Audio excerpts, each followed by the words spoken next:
See, I got the bonus. I'm getting a fucking Tesla. That's what I'm doing. So you're getting a Tesla? Getting a Tesla. Anthony, congrats. To start off, I just want to ask you, when you walked in the octagon, you stomped your foot in the center. What was going on? Was it the logo or was it him you were doing that to? No, I'm like marking my territory. It's something really silly I've done since forever. If you go back and look, I do it almost every time. I guess I didn't notice before. Yeah, I do it almost every time. Okay. That was one of your better overall performances when you think you're striking. 60% strikes that you landed, and obviously when you got them down, it didn't take you very long to finish them. Do you feel like that ranks among your better efforts? I'm going to be really honest with you. I felt like I performed better versus Jimmy Crute. And maybe that's because I haven't watched the fight again. I was kind of expecting to be in like the fire with Ryan Spann the whole time, and that's exactly how it felt. Like I was kind of just in this chaotic kind of mess the whole time. So, excuse me, I don't know. I don't know. Like I guess the way that I haven't watched it yet, but the way that I feel right now, I feel like it was kind of chaotic and wild, but maybe that's not the case. And it seemed like, he was hitting you, but it seemed like when you were hitting him, that it was impacting him. Do you feel like your striking has developed to the point now where it's a legitimate weapon and not just complement to your submissions? I do. I only remember him hitting me once. Like I'm positive that he hit me more than that, but I only remember one shot, and it was kind of like in a transition. I think I was coming back to my feet, and he kind of threw something around the edge, like in a grappling exchange, and I remember it being real hard. Didn't hurt me or anything, but I do remember thinking like, okay, we probably don't want to take one of those clean. Yeah, I'm sitting down on my punches. I'm carrying a little bit of weight. I'm a little heavier than I typically been. Not much, a little bit, but I mean, when you transfer 7 or 8 pounds of mass into one punch, I think that makes a big difference. Technically, I'm just getting better. I think that I'm in better position. I think that comes with the footwork, with Mark Montoya and Danny Molina. I think I'm positionally not out of position as much as I used to be. Everything's kind of tighter. I just think technically my boxing is getting better, and I think with that comes some power. And how do you feel like the guy you are now compares to the guy you were that fought Jones that night? Totally different, man. I even think that if I was to fight the guy that fought Jimmy Crute, I think I'd kick that guy's ass. I'm just making gains really quickly, and some of that's maturity, some of that's mental approach, some of that's just personal growth and happiness. I think some of that's just accountability, and I said in my interview earlier, that kind of credits a lot of that to Alexander Rakic. There's just a lot of hard questions, a lot of tough conversations with me and my team, and really just having to come to terms and come to grips with some tough realizations. Did you see he basically was in for December, he said, and I heard, yeah. So yeah, I mean that's what I want, that's what I asked for. That's the fight that I want. That's the one I've been talking about. It's nothing personal. Me and Rakic have nothing but positive exchanges with each other before and after the fight. It's purely competitive. I want his spot. He took mine. I want to take it back. Where do you feel like you have to change when you look at that fight? Like, you said you're a lot better than you were from Crute, so I assume you're tremendously better than you were when you fought him. But yeah. Where do you think the change has to come when you look at that? I mean, if you just go back and you look at the fight fundamentally and technically, I allowed him to kind of lay on me. I think I just kind of checked out mentally a little bit. I think that a lot of that is some personal things I had going on. And again, I say that, and I want to clarify, like, my life is great. Like, my family's fantastic. I got a wonderful and beautiful wife. My kids are great. Everyone's healthy. Like, I don't have a terrible life. But I've been very honest that I do have I got some demons and some personal things that I deal with, and I have since I was a kid. So I just wasn't in the greatest place then.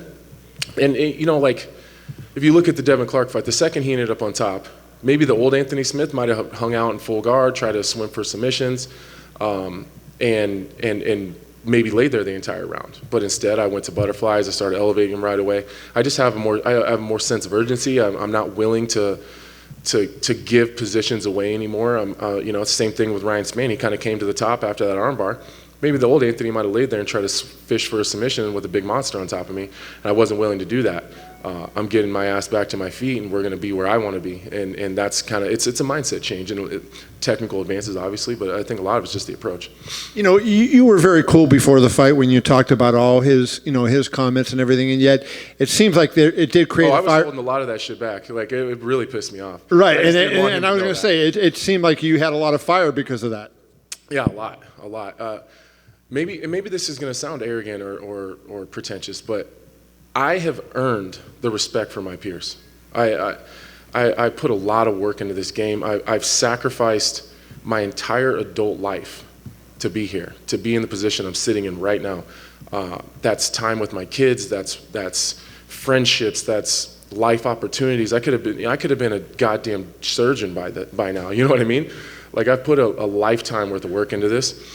And most of my peers respect me, and that's all I ask. You don't have to like me. We don't have to get along. We don't have to be friends.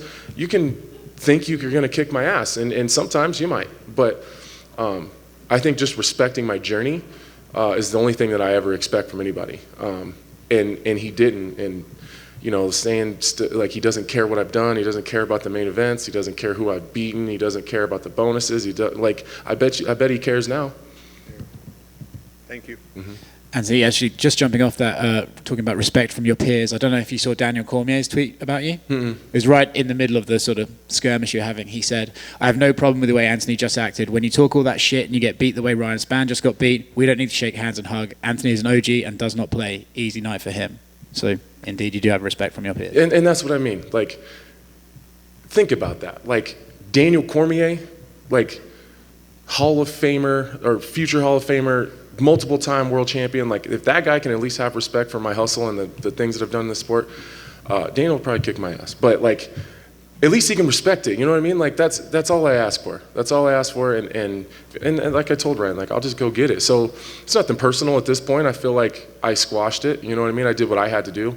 I think we dealt with it in the cage afterwards. His coach and him came over and you know, they said what they said, and I said what I said, and I'll move on. I don't hold any ill will towards them. I'm moving on, and you know, I'll see you later. You mentioned about some of the criticisms some fighters give you, like, oh, he fights these guys, and you address that in the cage. Who do I got to beat? Well, I was going to ask you, where do you think it comes from? Like, what do I got to do? Like, honestly, that's an honest question, you guys. Who do I got to beat? Like, I beat the old guys, and people said they were too old. Now I'm beating the young guys, and they're not ranked high enough. Like, what the fuck do you want me to do? Like, at this point, I don't give a fuck anymore. Like, I'm doing what I can do. I'm fighting the guys in front of me. I'm fucking over it. I'm done worrying about it. You know, Tyron Woodley just told me, like, you got to take that off your plate and stop worrying about it. But I care because I want people to recognize, like, my sacrifice. And you know what? Or at least I did. Now I don't give a shit. I don't care. I'm going to do my own thing, and fucking like it or not, I'm here. It's funny, my theory was, I think sometimes you get overlooked by some other guys because you're so mild-mannered and well-spoken and articulate with your thoughts that sometimes it's kind of easy to brush you aside as like, oh, this guy's not tough or something. And then you kind of just change that persona. Yeah, like, I'm over it. I'm over it. I'll be nice and articulate on the desk when I'm talking about the fights that are in front of me when I'm working. Aside from that, like, I'm not trying to ruffle any feathers. I'm not trying to piss anybody off. I'm just trying to get what I've earned. And that's all I want. And at this point, I don't even care. I don't care, but, like, when I have a microphone in my face and I'm feeling a certain way, I'm just going to say it. I know you say you don't care, but it must feel quite nice to have a performance like that with a first round finish. Oh, it felt really good. Yeah, felt really good. Congratulations. When you have that moment where you actually get to sort of, I guess, shut up your opponent after what he said, and at the very end of the fight, I know us as fans a lot of times are like, man, I'm glad they sort of squashed it in the cage and I got to see it. Is there ever a point as a fighter where you're just like, bro, we just finished it. I don't want you to take my moment. I don't need to have you come over to me at this moment. Would you rather that sometimes that would happen after the fight? Like, let you guys connect? No. I'm glad we did it right away. Because I think I would have felt bad afterwards. A lot of that's, there's adrenaline, there's a lot of testosterone flowing in there, there's a lot of emotions. It was a big fight for both of us, and let's not pretend, like, they were upset about it, let's not pretend like Ryan Spann wasn't gonna rub that shit in my face if he beat me. So I wasn't even trying to rub it in his face. That was just my first initial reaction. Like, the second he tapped and the ref was pulling me off, my initial reaction was like, where was that ass whooping that you were bringing for me? You know, like, that was my thought. Because that's what I've been running through my head since he said it. Like, you know, it's just, you know, and maybe I'm like on some Michael Jordan shit where I'm just making shit up in my head and making a mountain out of a molehill just because that's what I need to do. I don't know. But the fact is, it genuinely bothered me. And so that was my emotional reaction immediately. And I'm glad we got it over with. You know, like he said it, like he's trying to feed his family, I'm trying to feed mine. We both really, really wanted this. It's just part of the game. It's fine. I think people are just more surprised that it's me. Like I don't typically get crazy emotional like that, but you know, maybe I'm just caring less. And you mentioned a lot of times recently about the disrespect. Where do you feel that you get the most disrespect from? Is it from us, the media? Is it the fans? Or is it the other fighters? You know, I think that the media actually does really well by me, for the most part. You know, I was a little butthurt like after the Glover fight, you know what I mean? But, yeah. you know, I was pretty pissed after that. But, because I felt a little bit betrayed. Like I've always gone out of my way to give the media all the time that they ask for. I don't think you guys can probably find one media member I've ever been disrespectful to or probably told no, or like I give them a lot of my time because you guys have a job to do too. So I felt a little bit, betrayed, you know what I mean? Like, you know, I go out of my way to do that and then I get kind of shit on after that. But the media's been fantastic to me. I feel like I'm kind of on the media side a little bit, you know, with my radio show and then broadcasting with the ESPN. So I don't know. I'm not really too concerned with the fans. It's some of the guys in my weight class, and a little bit the fans, and it's like that. What do you call people that are like not like professional media members like you, but they're not like at-home YouTubers? It's like the people that are in between there. Those are the people that piss me off the most. So I see it. You know what I mean? Like I'm on the broadcasting side, so like it's like I can't just say ignore it. It doesn't matter. Like I see the shit all the time, like because I'm in that part of the sport now too. So yeah, I don't know, man. I'm over it. You know what I mean? I'm just fucking over it. You've always been honest and open, especially talking about the mental side of things and your feelings. I'd love to get your thoughts. You said after the Rakic fight, you had to deal with some tough realizations. What were some of those realizations that you mentioned? That I wasn't mentally okay at the time. Like I just wasn't where I needed to be. You know, after the Glover fight, I was just in a dark place, and you know, in my head, I'm like, no, you're fine. You're good. Just go in, swing for the fences, get Rakic out of there, and then you'll be back to where you're supposed to be. And like the sad realization is I wasn't okay. I was at every practice. I didn't skip practices. I showed up to every strength and conditioning session. I was at every private session with Danny, Mark, and Scott. But like showing up and being present are totally different. You know what I mean? Like really being tuned into what they're saying and things that we're gonna do is different. I was a little small. You know, I didn't have like the fire that I needed to have to get up off my back. It was kind of just fuck it, you know, like he's not hurting me, I'll just lay here and try to catch him. You know, I didn't have that fire. So those are just tough conversations. Like when a guy that's my age and been fighting as long as I've been fighting, and you sit down and someone says, hey, I don't think you have the fire anymore, the rest of that conversation leads to retirement. So those are hard conversations to have. So we had the conversation, and it led to, you know, Mark was very, very honest and said, we have two choices here. Like, do you want to keep fighting and just have fun fights and we just round out this career? But you want money fights, or do you want to fight for the title? And it was like a really easy question to answer. I want the title. So this is what we have to do. There's no options. Like you have to do this, and this. And if you don't do that, then we're gonna have to restart this conversation and talk about fun fights. I don't want fun fights. You know, like Ryan Spann is not fun. You know, Jimmy Crute is not fun. I need fights to get me closer to the title, and that's what I'm. And like, there's easier fights ahead of me than Alexander Rakic. You know what I mean? Like, no disrespect, I think Dominic Reyes is an easier fight, but that doesn't get me any closer to the title. So I need what's going to get me closest to getting a title fight. I could hang out and wait for the loser of the title fight, but I want to wait. I don't want to wait. I think Rakic, for me, stylistically, I'm not saying in general, but for me, Rakic is probably the toughest fight out of those five guys, for me. I was going to say that kind of answers my question. You know, it's that fight or nothing, or something higher than him, right? A higher ranked or him. Yeah. Is the only thing that you're willing to take at this point. So if that fight doesn't immediately present itself, which it sounds like it probably is going to happen, are you willing to wait out until that fight happens or something higher takes place? I mean, I'll wait. your momentum's going forward. I'll tell you what I'm not going to do. I'm not going to fight someone ranked below me. That's for sure. I've done that 3 times in a row now. I think I paid my dues. I think that I've made up for whatever I had to make up for those 2 losses. It would be mind-blowing if they wanted me to fight someone below me again. So I'll wait for whatever makes sense. If it's Rakic, great.